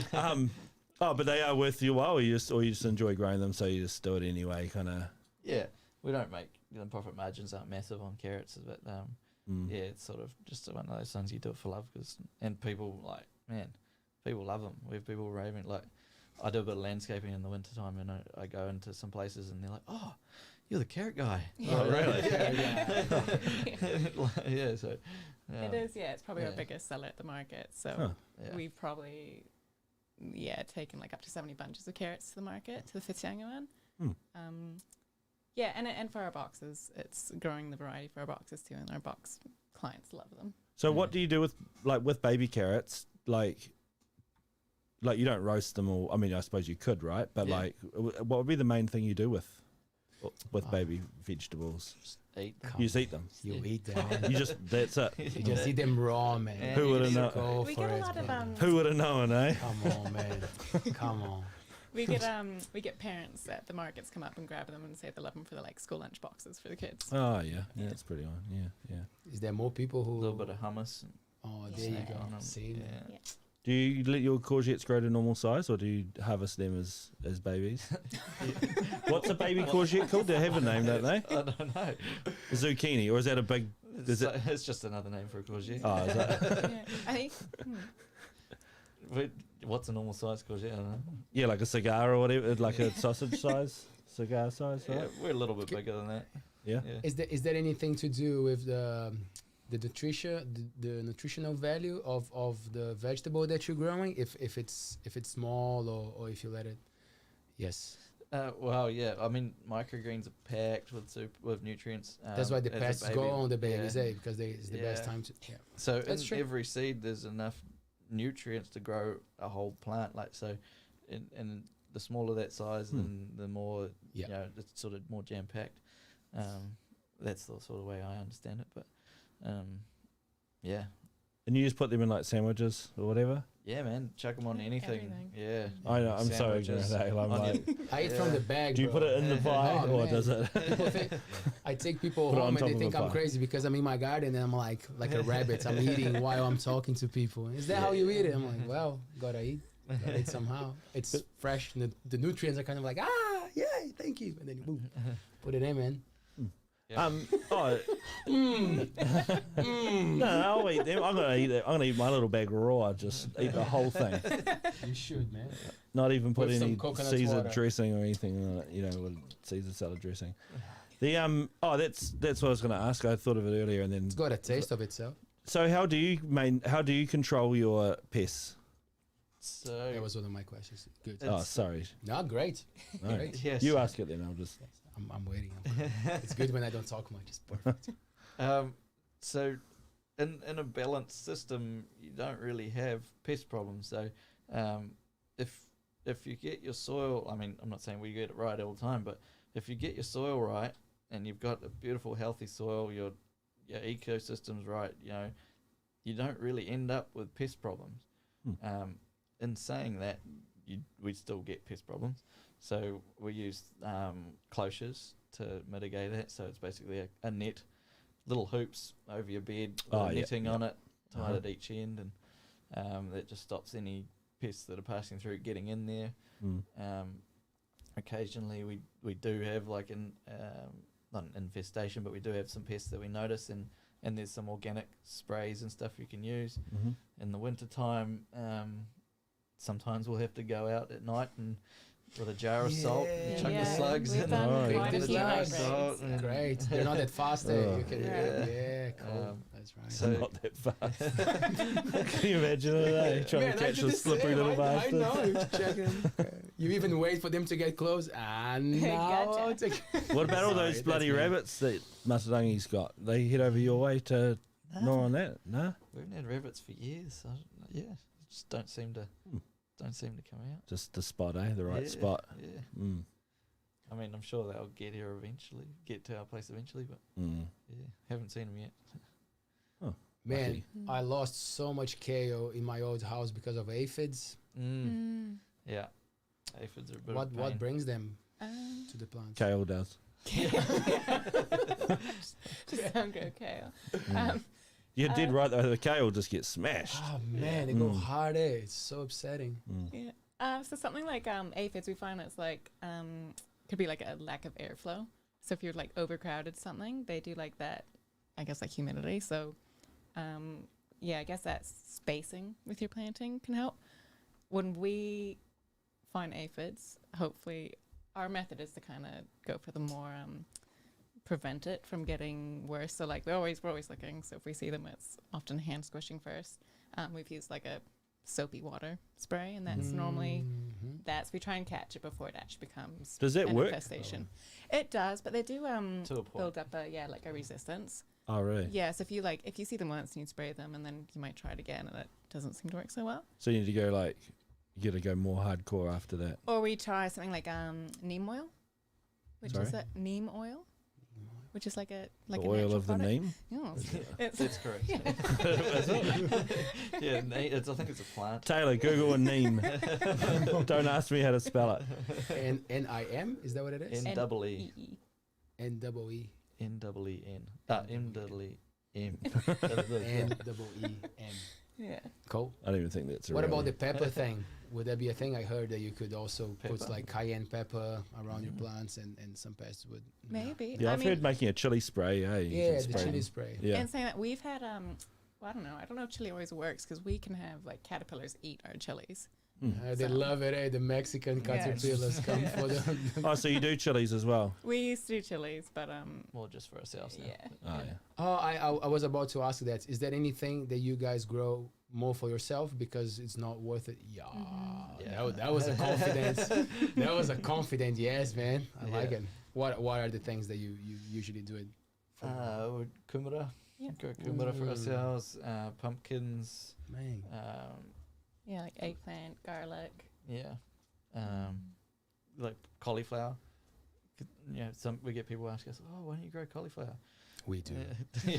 It's just not for you. But it takes so long, and then you just get one cauliflower head, and then it's gone. Mm. It's so much work just for that, and people don't want to pay. I heard that they were like $15 at New World not long ago, but Mm. yeah. Well, here comes the name. The Okay. name. Wow. And you guys said that you don't sell fruits, but do you have any trees or anything that would help with what you do? Oh, sorry, Neem. just Taylor put it there. There you go. Neem oil. Yeah. It's a South Asian and Indian plant, common as an ornamental shade tree. Fantastic. There you go. Oh, you can use in the garden. There you go. Neem oil foliar spray has been shown to be most useful when applied to young plant growth. It's Fantastic. a little The other little tree, eh? The other thing with the pests in there too is like because we're planting every week, like we're always planting. So, if one crop does have a problem with it, you just take it out, and you've got your next one there. It's it's only a few days behind, so that's kind of helps too. You've always got something coming on next. So do you plant like, you got to be super scheduled, right? I'm guessing. Yeah, Planting daily. yeah, scheduled, but you also got to be able to adapt quickly. Like if something's going wrong, it's kind of just like observation and adaptation, I suppose, and just kind of week to week, you're always observing what's going on and adapting and changing your planting. Like, for example, lettuces in springtime, they if we plant them too close together, they're going to get aphids. So we might go, instead of planting 4 rows of lettuces, we'll plant 3 rows of lettuces, get a bit more airflow and less likely to get aphids and that kind of thing. So, yeah. Do you do iceberg lettuce? No. Don't waste your time, eh? Yeah. So we do. Let Pam's do it. Let Pam's like Pam. that crappy lettuce. It's horrible. Yeah. Sorry, Pam. So these ones If you wanna come to the show, Selenova lettuces, they call them. They cut and come again. So we get like 3 or 4 cuts off one lettuce. Oh yeah. Chop it off, away it goes again. Oh. Chop it off and it comes again. So whereas your iceberg, you take it off once and then it's gone. That's it. So, yeah. You were talking about the fruit trees. Is that an important role in what you guys do, or it's more for More just for us. to have it and for friends, family. Yeah. We put in an orchard, a couple of years ago now. Yeah, so it's just, we haven't got any fruit off it yet, but it's getting there. Fruit's not your specialty, eh? Takes time. Good things take time. Exactly. Do you think about it though? Like, would you like to have a bigger area and produce different things if the demand starts to grow as well, or you guys like to stick to veggies and? Yeah, it's more of a lifestyle decision, I think, than anything. Like, to start with, I was like, yep, we're going to grow everything. We're going to live self-sufficient. We're going to do everything, butcher our own meat, do everything and grow our own firewood and do this and do that. And then you realise how much work it is. And you're like, holy heck, like, when do I have a day off? When do I go, to the beach and hang out or whatever? So, I mean, I think it's possible you can be self-sufficient, but you got to be a bit crazy to do that. And I think I think communities can be self-sufficient. Yeah, individuals maybe not. Right. Yeah. More people working together. Eh? That idea of communities that they grow different things in their houses and then they swap. I love that idea. I saw a documentary. I don't remember where in America. Oh, Canada. Maybe it was Canada that they do this. Like, It's probably illegal. Well, I think it is. That's the thing, right? Yeah. But if we could all grow a couple of things, well, grow the parsley, but grow it well, so all your neighbors can have it, and then you kind of like rotate that. That could be a thing, right, for small places trying to. Yeah, for sure. Get more into. There's people doing that, like in New Zealand too. There's a company called Little Farms down in the Wairarapa, and they do veggie boxes like us, but rather than trying to grow everything themselves, they've got lots of little farms that grow certain crops, and they all pull together, and then they sell that veggie box. And so they're like a distributor kind of. Yeah, I mean So it's pretty much just the beginnings of a city. It is. Yeah. Well, but it's no, but everything's with real food. well grown though, eh? It's not just it's localized and it's small scale. It's not they're not going to start shipping things to Auckland and Australia and whatever. They're just sticking to their area and grow. Everything's grown in their area. And everyone sort of does their own part. Oh, that sounds great, actually. Is there anything that you guys don't eat that you don't like? Any food or any dietary like things that you don't? Yeah, we're not very fussy. Nah, we eat just about anything. Yeah, that's good. Yeah. Do you like what's that stuff called that Fabian hates? Tastes like caterpillars. Coriander. Do you guys hate coriander? Good description. There you go. It worked. I was gonna say like stink bug. That's what I kind of associate it with. But used to hate it, but now it's growing on me. That's fine. It's alright. Yeah, I love it, and I've slowly been like sneaking it into Tessa's food. What about Brussels? What about Brussels sprouts? You guys grow them? Oh, they're great. Yummy. We don't Yeah, grow them for man. sale, Yeah. but Yeah. yeah. Oh, you grow them for yourselves, though? Yeah. Mm. Do you cut them off as babies, or you let them grow to full size? Full size Brussels. Yeah. Dang. Generous to the Brussels. Mm. Have you?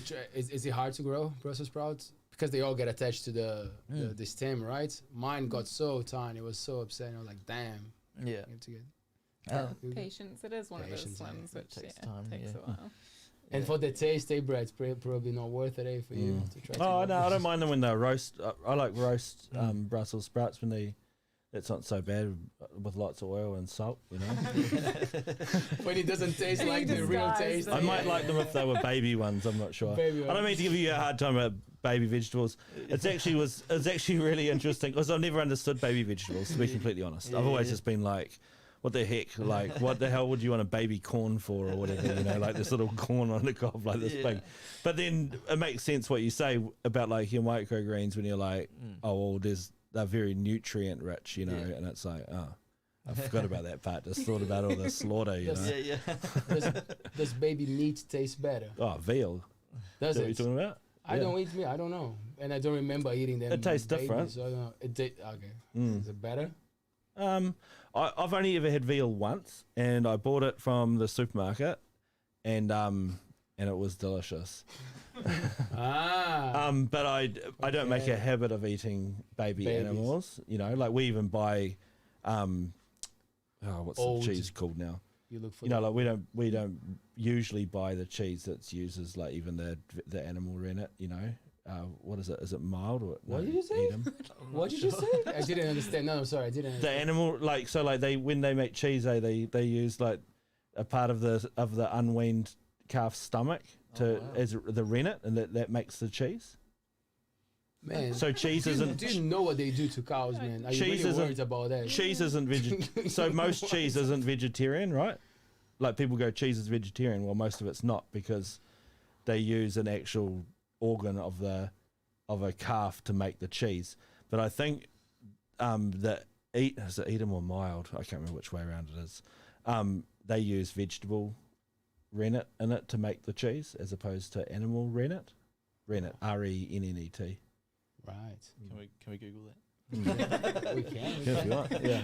Tell Taylor again, man. Yeah, so I'm saying I don't make a habit of eating baby animals, is what I'm saying. Ah, Yeah, man. Even when it comes to cheese. Why not? Mm. Damn. Oh, I'll eat a baby animal. Of doesn't course matter. you will, man. Oh, I You're going for the mom and the dad. I Eat take the that baby. back. You're gonna No, leave the baby alone. I've got a story about that. Oh yeah. No, Waiting it's for terrible. Like I'll eat baby goat. That's where it comes. That's what I'll take it down to. Yeah. This one time we went out hunting, right?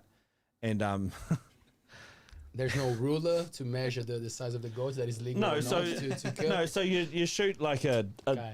it was my first time ever, and I was like, had this bow and arrow, right, a compound bow, and I was like, all right, cool. And my mate was like, there's a little goat, you know, like, why don't you shoot that one? So I was like, oh no, sorry, let me rephrase that. It was a little goat, but it was like a little mum goat, and I shot it with the bow and arrow, and then I was like, that's cool, you know, shot this goat, and we'll take it home and eat the whole goat, right? But then this little baby goat, like a real little baby goat, came over and started trying to like suckle on the like dead bumps. Oh no. So you killed the baby too. And I felt mercy. so bad. I was just like, oh my God, like I've already killed this young That's goat. how vegans are And born. then, Did you know and that? then now I've killed this literal baby goat as well. And anyway, my mate's a hunter, and he's just What a like, show, eh? my mate's a hunter, and he's just like, oh yeah, whatever, you know. So we leave, and then I was talking about it, and I was like, that goat probably would have just like gone over to like another goat, and just started drinking the milk off that goat instead. And he was just like, nah, probably not. And I was just like, oh man, I feel like the biggest piece of shit. And you still it haunts remember me. this It haunts story. me to this day. See, man, Yeah. there you go. Mm. Let's leave it there. It was the last goat I killed. Do you want to read that for us, Brett? Your English is better than mine. Rennet has traditionally been used to separate milk into solid, curds, and liquid whey, used in the production of cheese. Rennet from calves is becoming less probably used, is what I guess it says. Something like that. Mm. There you go. Well, there's this thing now that they are creating milk from. It's not from the animal anymore. It's the Coconut. No. Like, Potatoes. nah, they usually actually get it from the animal that they create in laboratories. Oh wow. So they say that it's probably the transition that is going to happen because people keep saying, oat milk, almond milk, it's going to replace it. But actually, they're already making milk in the laboratory from the cells or whatever it is. And the interesting thing is that it is already in cheese because there's the production gets easier and because it's large scale, right? Cattle, and people are trying to minimize that. So it's already actually happening. I think we're going to have milk. Meat's going to take longer apparently because it's too expensive to make meat like in a 3D print or whatever. But milk is already happening. How do you feel about that sort of thing? I don't agree. Man, the thing with me being plant-based, like there's nothing to do with not thinking that you could drink milk or eating eggs. Like I'm not much for the killing of things, but that's my personal opinion. But like I think if you live in a small farm and you have a lifestyle that allows you to have a couple of chickens, and as you're saying, like you have your beautiful little garden there, and you have to buy some things in the supermarkets, of course you do, but you can still get things that are a bit more sustainable. Like I don't oppose to it, and again, I don't support killing, but like I actually think it's okay if someone goes and get their own fish, instead of supporting a big industry that is just killing our seas and killing our soil with cattle, like polluting the water and not looking after the waste, because we know that it's a snowball. Right? That's why I pointed for the farmers thing. I never go like, the farmers, because there's no point. People know what they know, and those families are surviving. Who knows for how many years on that. So you said something right on the nail. Like, you cannot tell people, you're gonna change tomorrow. But like that's why I go so much for education. That's why I wanted to have you guys here to talk about these things, because I feel like you gotta go one little step at a time, but like we might touch a couple of people and that might be it, great. Some people might think that it's crazy to eat baby vegetables. Tell me about it. But they're but like that's how you start, right? You start with the baby vegetables and then you move on. And then you let them grow a bit more, and then you taste them, and then you see that the baby ones taste better. And then you say it's fine to be the baby. The little goat's not gonna hunt you forever. The baby carrots will not hunt you forever, man, like the baby goats. But anyway, that's fantastic. Anyway, I don't know. What do you think? What do you think about it gives me the heebie-jeebies, the laboratory stuff, but I don't know. There's a lot of cool things going on around the world, like in terms of regenerative growing and that kind of thing. And cattle farming especially gets a really bad rap, but like it can be done. There's like people have proven you can actually improve soil and grasslands with cattle, like and in a quick time. Then you can sequester a lot of carbon, which is going to have good effect on our planet. And that's done using cattle, but it's done in a certain way that you graze them in a certain way that is better for the soil and locks that carbon away. Yeah. Because there was that thing, I don't know if you've seen this documentary, my wife put me onto it one time, and it was about these elephants in Africa, or have you seen that? And they were killing them, right? Because they thought that they were destroying the land. And it turned out that they killed heaps of them, like tens of thousands or something. This guy, and it was the guy that was on it. He was like, I feel terrible because we did this, and it actually made the land worse. Yeah, because they thought that the animals were like trampling and whatever, and it turned out that was actually good, profitable for the soil for it to be trampled and crapped on and stuff. I think we're on Netflix too. Maybe Netflix should sponsor us. That'd be cool. Yeah, that's what the sort of holistic grazing is all based off, is the great herds in Africa, and they're all really super densely populated because the predators keep them that way, and they move quickly. They move so they're not in that same area for a long period of time. Oh, just destroying it or whatever. So they're there and they eat what they can, and the rest is trampled and crapped on, and then it's like a living mulch that whatever's trampled mulches the soil, and it regenerates it. Those nutrients get taken in, and it grows again and it flourishes. And Yeah, maybe it was from that, because that guy was like, I think it was in like the 70s or 80s or something that he was doing, that he killed all those elephants. Maybe, Yeah. maybe there's some good that Trying to came from think. it, hopefully. I think I know the guy. I know the name. I just on the tip of my tongue, can't remember it. Yeah. It's hard to believe that animals would be doing something bad for the planet. Eh? Like, Yeah. usually they know very well. Yeah. Not usually, they know very well what they have to do, right? Unless we take them to another country and then we create it all like an unbalance of the thing. It's like the possum thing, you know, like in New Zealand, it's like, kill the possum. Like no one says, well, we actually brought the possums. Yeah. You know, we actually created this problem, Yeah. right? And then there's all these other elements. So I think it's easy to say, oh yeah, it's the animal. The animal is doing wrong. Like, wow, is it really? I don't know. I think people who understand it don't realize the animal itself isn't doing something wrong. It's just that they're destroying the habitat. You know, if you let them get away anyway, Do away on you guys have animals in the Mapauriki farm? Yep. Yeah, we got beef cattle. So the rest of the farm we graze with beef cattle, and we tried to practice that sort of holistic grazing style. What is it? What is the holistic? So it's basically dense numbers of cattle in a small area with quick shifts. I mean, we don't. Yeah, I'd like to say yes, I do it, but we don't do it all the time. It's it takes a bit more attention, I suppose, than your traditional put them in a paddock for a week and then move them. But I'd like to get to that point at some point.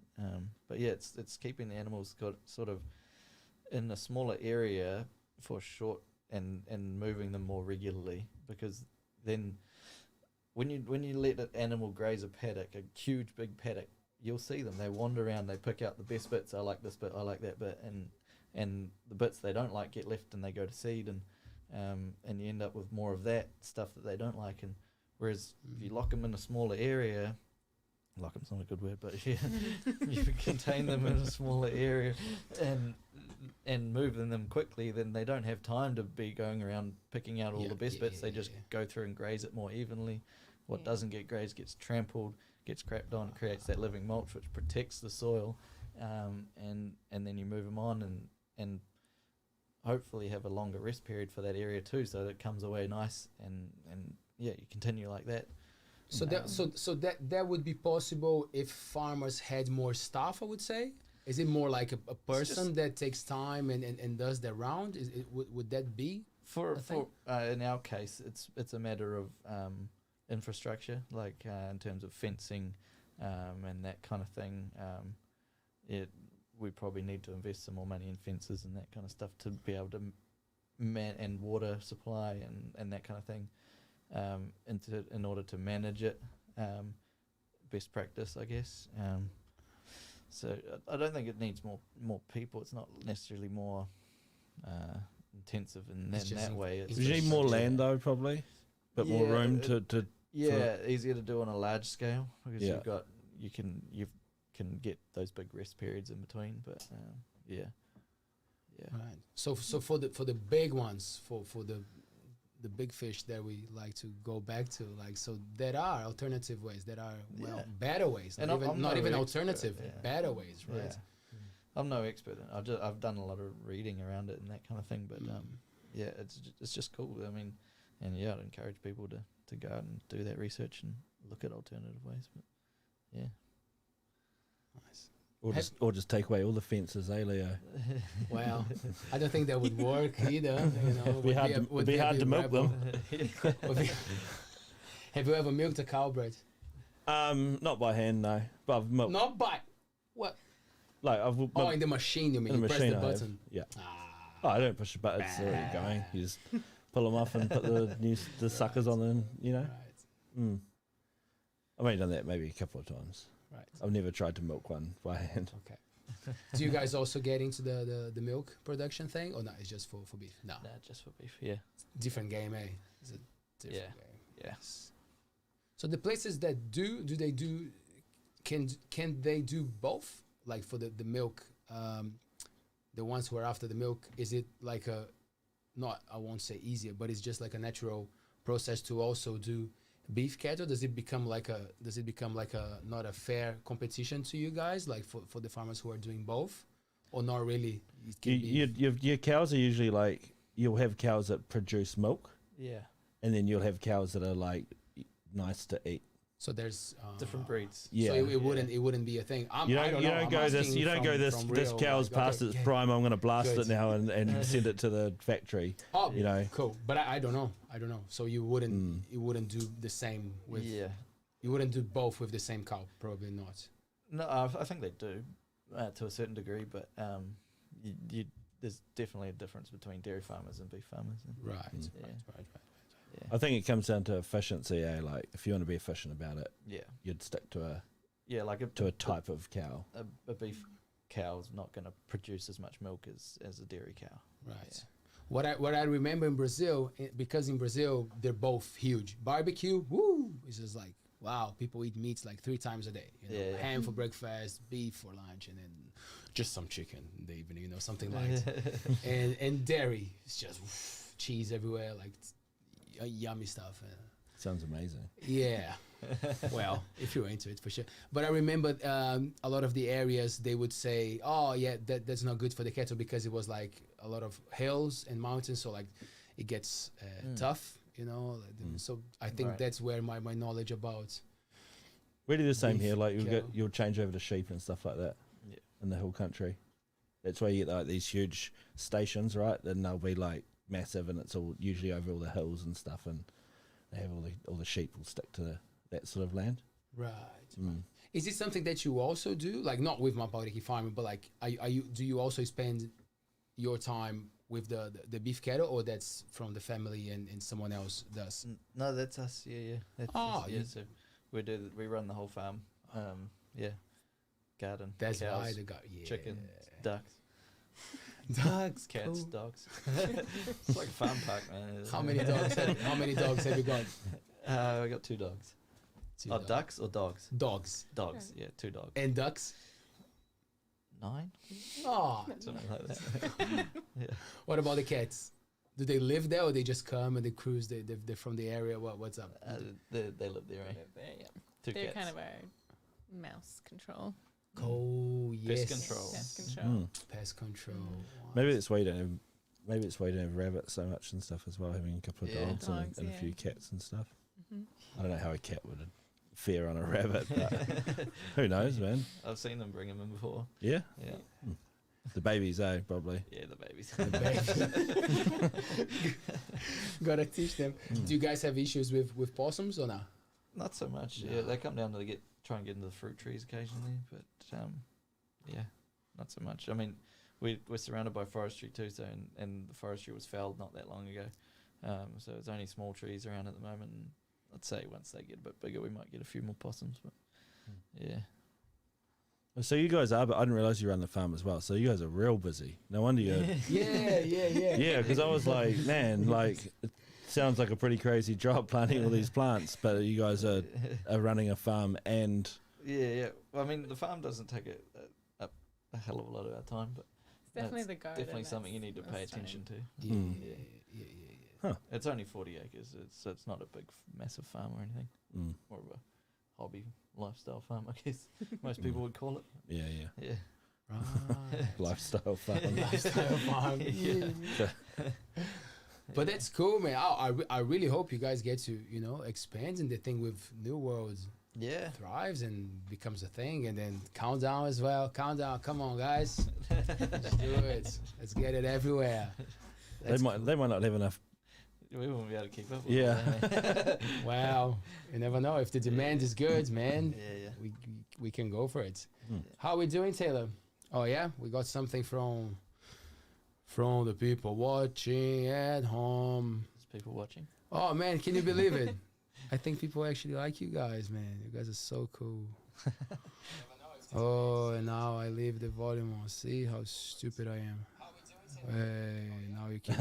It's you talking. Yeah, now I'm gonna call myself stupid twice, and I cannot even turn it off. So what I said is, what did I say?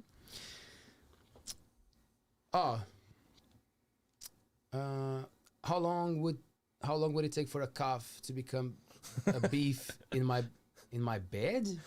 I mean plates. Aha, it was a joke. How long would it take for a calf to become a beef in my plates?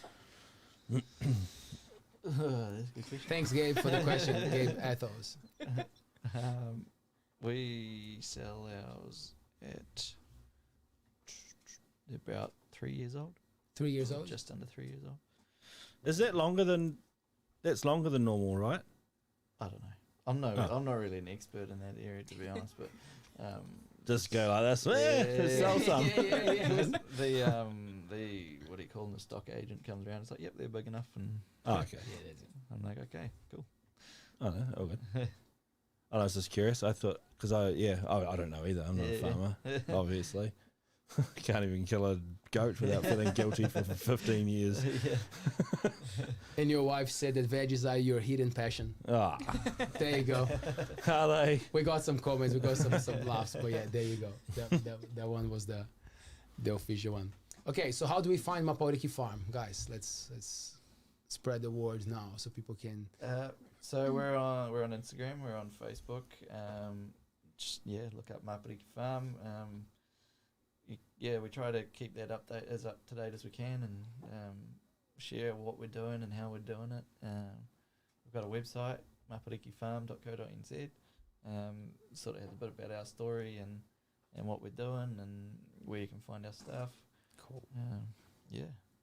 We can order our veggie boxes from there In the summertime, in the summertime. Not for the winter, but Now summertime. New World, right? You can go and get your greens from New World. Is it already on? Is it already available? Or? It's available. Yeah, Hey. got 20 another We're order delivering going in tomorrow. Yeah. So I mean, yeah. it's at that stage right now where, they've got to work out how much to order, and we've got to, there's going to be that kind of trial period till we get the quantities right for them. But yeah, I mean, we're delivering there tomorrow morning.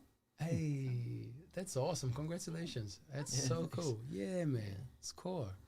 That's awesome. How are you guys with your social media? Not just Mapauriki Farm, but like how is your relationship with your phone and the time that you spend? I know you spend a lot of time outdoors, but then you got your phone, right? I'd say that social media is probably the biggest cause of our arguments on the farm. Trying to decide what to post and how to do it, and to the point where we had to work staff member working for us over the summer, and she did our social media. Yeah. Because it was kind of like, okay, we don't want to deal with that anymore. But Yeah. not massive on the social media. So Right, Yeah. right. But what about you guys? Like, do you like to spend not just talking about Mapauriki Farm and doing the promotion, but like you guys like, as consumers? Or you're always watching videos about growing I stuff? love it. I don't spend a lot of time on there. I don't even have a personal Instagram or anything like that. But I got a Facebook, but I pretty much just use that to message people. Yeah, Yeah. definitely not Well, big on Tessa, social media. same? Yeah. Oh, good on you guys. Yeah. Yay. Spending time out. Yeah, man. There you go. Give us a like, give us a follow. Mapauriki Farm. Oh, there you go. Follow. Seagull Magazine follows you. Roy Mata follows you. It's just similar. Beautiful people. Nice. That's cool. Oh, that's good. I think it's very well designed. Oh, look at that. Oh, Yeah, that's beautiful colors. Yeah. Thanks. And that was the thing that always caught my attention going to the CROSLAND markets. Well, I told you guys, but now we're live, so I can say it again. It's the way that it looks, the foods that you guys produce. It looks beautiful. Like it's very like you guys follow a pattern there that really works, because there's this thing with organic foods, like there's always a spot there, there's always something, like especially if it's a fruit tree, like you never know what's gonna happen. Sometimes they look very different from each other, but it can really tell that you guys know what you're doing, like there's a system there that makes it look beautiful and it's very consistent and tasty, of course. Otherwise I wouldn't be buying. I don't care about how it looks at all, but it's tasty and it's rich. So good on you, man, for putting the time there and the effort. There's definitely systems. It's all about being efficient and getting those systems right. And if we didn't do that, we wouldn't make any money. Just gotta do it. Hey? Good move. Good move.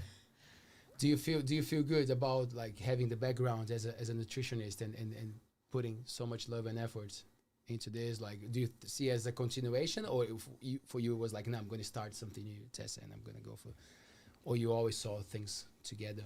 Well, no, it's definitely helps my passion to grow, because I know I'm growing, like a nutrient dense product. So that aspect of like the nutrient kind of nutrition background really helps. Yeah, it's kind of anything to do with health. You can kind of sort of, follow it back to food, and then, you don't get good food without growing it well. So, it's kind of like the further you go down that rabbit hole, you end up in the soil, and and that's where it all starts. So if you're not looking after your soil, you're not going to get good food. You can never achieve good health without the whole picture. So, That's right. it's kind of that whole thing about health and following that. Have you guys always had that, like from your childhood and everything? Like, were you always interested, and the families were always into that, or was something that you guys developed? For me, like I grew up in Canada on a small island called Lasqueti Island, and it was an hour ferry ride to the mainland. So everyone there that had property, they grew their own food. Like my mum had a massive garden, and that's like a memory that I have, is walking out to the garden, picking gooseberries, and you canned everything, and you made like all your own chutneys, and everything you ate at the table mostly was what you'd grown. So definitely that was kind of influenced, I guess, my passion for it as well. Your garden's bigger than hers now, though, eh? It is. And for you, the family was. Yeah, I'm not too sure, but my parents weren't really big gardeners or anything like that, and sort of meat, potatoes, a bit of veg was the regular. But my grandparents always had a veggie garden, and I always remember going to visit them, checking out their veggie garden. I thought it was cool, go and pick some food and eat it for dinner. But it's sort of something that it's developed, I think, over time. And ever since we moved to the farm, I always thought it was cool growing food, and being able to even going hunting, fishing, and collecting your own food and growing was just another part of that, I suppose. Yeah. Right. And the area is good for it, right? We are at a good place in the country to make the kind of things, right? Yeah, you grow just about anything in the Coromandel. We grew our first bananas this year. That was pretty exciting. Really? Yeah. I think it's the second or third time that I hear from people in the area that they're giving it a go. Were they giving edible? it a go. Yeah. Yeah. They're only And they're little babies, ones, Brett. but- They're small, man. They're very nutritious. baby bananas. They're great. Interesting. Well, I know we get them. I've seen them before, and people put bags around them and stuff, to try and, but they always end up failing usually. Yeah. There you go. So that could be Oh, a thing yeah. for the future, eh? Growing some bananas. That's awesome. Yeah. Nice. I think that's it. What a great chat. I learned a lot. Got a lot going on here, man. And you know that Drained them of all the baby's the word, information. man. You know they gotta Yeah. gotta get them young, man. Now Wow. you know. Yes, right now. Only vegetables, though. Yeah. Vegetables, yes. So for all the beautiful people listening to us in our audio platforms, you can find Mapauriki Farm in New Worlds in Whitianga if you are around, which is pretty cool. You just go on their social medias and get in touch because they're super cool. I'm sure you'll be able to ask some questions, and hopefully, you guys, will be able to answer some questions. Thank you so much for coming here, first of all, of course, but mainly for doing this. You know, like I see it as like we're trying to do this show, of course, to entertain people. It's a cool thing, but I think if you're only entertaining, you're missing a lot of the potential of being a media outlet. You know, so we want to inform. We want to bring awareness to cool things that are happening around here. And I always loved the produce that you guys are up to, are growing, and just the way that you welcome people, just the way that you talk to people, like it's very, heartwarming. Like I always felt great to go and buy food from you guys, so I know that interferes, it helps with how it tastes. And, I really believe in those things of like, what you touch, the way that you deal with the foods, it counts a lot for our moods, for our energy, so like, thank you so much. Thank you. Yeah, thank you guys for having us. And Yeah, and I guess lastly, like also thanks to all our like clients and all the people that have been visiting us at the markets. But yeah, your support kind of, Keeps us fuels going. our passion to keep going. Yeah. And yeah, the restaurants that have supported us from day one. Right, there are a few in town, right? There are a few restaurants that, Yeah, that yeah. get from. I know Blue Ginger. Yep. Hula. Hula, Yep. we have Luke's Kitchen, Kua Cafe, Piper's, the Dunes. Yeah, so quite a few. And yeah, I really appreciate everyone's support. Yeah, from the market to our restaurants. No. Yeah. Cool. And thanks to you guys for having us here. Oh, Thank you're welcome. you. Yeah. So support locals, like Yeah. go and buy the real foods from the people around here and support the local restaurants as well. It hasn't been easy No. for us, right? It hasn't been easy. So yeah, supporting who is around you, it really makes a big difference. Yeah, say no to Iceberg, let us say. And just Well- buy that instead. Well, we'll give Pam a chance to come and speak for herself. Pam, if you're listening to us, just come have a chat. Bring some lettuce. She can bring some of your iceberg lettuce. Yeah, she'll bring the plastic and the lettuce, one next to the other. And thank you, Pam. Guys, thank you so much. What a pleasure. Thank It's you. been great. It's Thanks. been Yeah. fun. And we're live every Monday, Wednesday, and Friday at 7 p.m. with amazing people. This is show number 25, very special for us. It's great to have Mapauriki Farm here. And it's going to be a good week. So stay tuned. I'll see you guys on Wednesday. Ciao. Peace. ALTBAYS. ALTBAYS.